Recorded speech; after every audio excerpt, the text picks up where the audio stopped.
Assalamu alaikum dear students. Today we are going to discuss our lecture number 2 of creative science. So open your books at page number 5.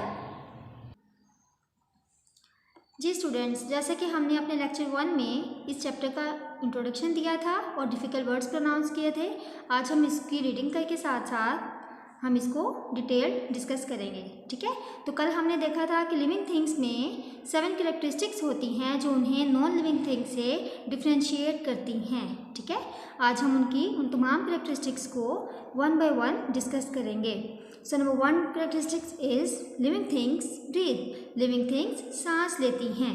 ठीक है, अब सबको पता है कि हम सब इंसान सांस लेते हैं और हम ऑक्सीजन अपनी बॉडी में लेकर जाते हैं और कार्बन डाइऑक्साइड बाहर निकालते हैं। ठीक है, इस प्रोसेस को हम क्या कहते हैं? ब्रीदिंग। ठीक है, तो लिविंग थिंग्स के लिए सांस लेना बहुत ज़रूरी है। अगर हमें ऑक्सीजन ना मिले और हम सांस ना लें तो हम कभी भी ज़िंदा नहीं रह सकते।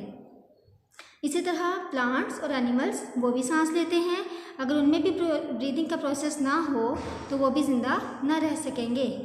यही वजह है कि ऑक्सीजन तमाम लिविंग थिंग्स के लिए बहुत ज़्यादा ज़रूरी है। ठीक है, और आप सबको पता है कि लिविंग ऑक्सीजन जो है वो हवा में होती है और हम ये ऑक्सीजन कहाँ से लेते हैं? हवा से। ठीक है, living things breathe in oxygen gas to live. Living things को ज़िंदा रहने के लिए ऑक्सीजन गैस को इनहेल करना पड़ता है। This oxygen is present in the air around us. और ये ऑक्सीजन हम कहाँ से लेते हैं? हवा से। All living things have some kind of opening through which oxygen can enter their bodies. और तमाम लिविंग थिंग्स की बॉडी पर कुछ ना कुछ ओपनिंग्स होती हैं जिनके ज़रिए वो इस ऑक्सीजन को इनहेल करते हैं, जैसे कि humans and most of the animals have a nose to take in air. ठीक है, जिस तरह इंसान और बहुत से जानवर नाक के ज़रिए हवा को अपनी बॉडी में ले जाते हैं। Fish breathe through gills. Fish के गिल्स होते हैं जिनके ज़रिए वो सांस लेती हैं। While plants breathe through tiny holes called stomata found on the under side of their leaves. जबकि प्लांट्स नोज़ या गिल्स के थ्रू सांस नहीं लेते, बल्कि उनके लीव के बैक साइड पे छोटे छोटे होल्स होते हैं जिन्हें हम स्टोमेटा कहते हैं और यही उनके ब्रीदिंग ऑर्गन्स होते हैं। ठीक है, तो प्लांट्स किसके ज़रिए सांस लेते हैं? स्टोमेटा के ज़रिए, और वो क्या हैं? Tiny holes. ठीक है, नेक्स्ट है living things eat food and need energy. Living things की ख़ास बात यह भी है कि वो खाना खाती हैं। वो खाना खाए बगैर, खुराक के बगैर नहीं रह सकती और उनको एनर्जी की ज़रूरत होती है, क्योंकि लिविंग थिंग्स बहुत से काम करती हैं। वो नॉन लिविंग थिंग्स की तरह एक जगह पे नहीं पड़ी रहती, बल्कि उन्होंने बहुत से काम करने होते हैं जिन कामों को करने के लिए उन्हें एनर्जी की ज़रूरत होती है। और ये एनर्जी उन्हें कहाँ से मिलती है? फूड से। ठीक है, living things need to eat food to survive. Living things को ज़िंदा रहने के लिए खुराक की भी ज़रूरत होती है जिसे वो खाती हैं। Food gives energy and helps them grow. और ये फूड क्या करती है कि उन्हें एनर्जी देती है और उनको ग्रो होने में, यानी कि बड़ा होने में हेल्प करती है।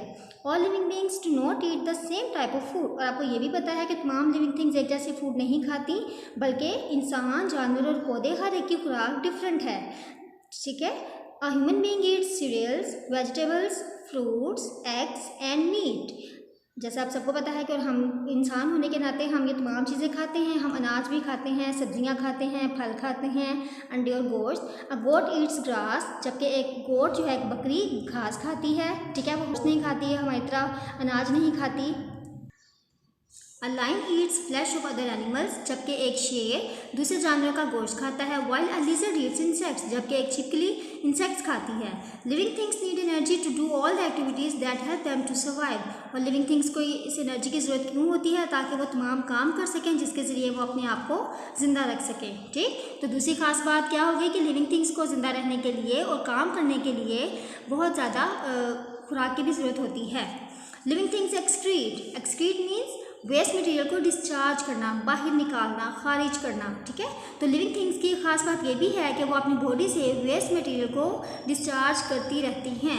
Living things take in food that helps them to survive and grow, but in this process all living things produce waste matter which has to be removed from their bodies. यानी कि जब living things food खाती हैं तो ये उनकी body में कुछ वेस्ट मटेरियल भी जमा हो जाता है, जिसका बॉडी से निकालना बहुत ज़रूरी होता है, क्योंकि अगर हम वो वेस्ट मटेरियल डिस्चार्ज नहीं करेंगे तो हमारी बॉडी की जो परफॉर्मेंस है वो उससे इफ़ेक्ट होगी, फिर हम अपना काम अच्छे तरीके से नहीं कर सकेंगे। तो अपनी बॉडी से इन तमाम वेस्ट मटेरियल को निकालना एक्सक्रीशन कहलाता है। ठीक है, जैसे कि यहाँ पे लिखा है this process is called excretion. इस प्रोसेस को हम क्या कहते हैं? एक्सक्रीशन, जिसके ज़रिए लिविंग थिंग्स अपनी बॉडी से वेस्ट मटेरियल को बाहर निकालती हैं। ठीक है, living things reproduce, living things पैदा करती हैं, यानी कि लिविंग थिंग्स अपने ही जैसे यंग वंस को पैदा करती हैं। All living things have young ones, they produce living things like themselves. तमाम लिविंग थिंग्स अपने ही जैसे यंग वंस, अपने ही जैसे बेबीज़ को पैदा करती हैं। Human, dogs and monkeys give birth to young ones. इसी तरह आपने देखा होगा कि इंसान और बाकी जो एनिमल्स हैं वो भी अपने ही जैसे बच्चों को पैदा करते हैं, बेबीज़ को पैदा करते हैं। Whereas birds and insects lay eggs, जबकि जो बर्ड्स और इंसेक्ट्स होते हैं वो अंडे देते हैं, जिनके अंडों में से भी वो अंडे हैच होने के बाद बेबीज़ निकलते हैं। Young ones hatch out of the eggs, यानी कि बर्ड्स और इंसेक्ट्स के जो बेबीज़ हैं वो उनके अंडों में से हैच आउट होते हैं। प्लांट्स रिप्रोड्यूस थ्रू सीड्स, इसी तरह प्लांट्स जो हैं वो किसके ज़रिए रिप्रोड्यूस करते हैं? जी हाँ, सीड्स के ज़रिए, यानी कि हम अगर किसी भी प्लांट का सीड मिट्टी में लगा दें तो उसी सीड से फिर एक नया पौधा बन जाएगा। तो तमाम लिविंग थिंग्स का रिप्रोडक्शन का जो प्रोसेस है वो डिफरेंट होता है। ठीक है, ये हमारा आज का लेक्चर ख़त्म हुआ। आप इस रीडिंग को अच्छी तरह से जी स्टूडेंट्स, यकीनन आपने कल वाले डिफिकल्ट वर्ड्स लिख लिए होंगे लेक्चर 1 में जो मैंने प्रोनाउंस किए थे। अब हम रीडिंग के साथ साथ हमें क्वेश्चन आंसर्स भी लिखेंगे। सो हमारी एक्सरसाइज का क्वेश्चन 1 है, name any 4 features of living things. Living things के 4 फीचर्स के नाम बताएं। ठीक है, तो हमारा आंसर है number 1 is breathing, number 2 is movement, number 3 is feeding, number 4 is growth.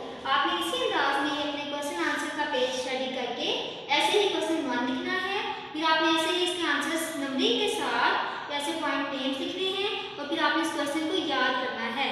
आपने ये सारा काम बहुत ही अच्छे तरीके से और साफ सुथरा करना है। ठीक है, अपना ख्याल रखिएगा। अल्लाह हाफिज़।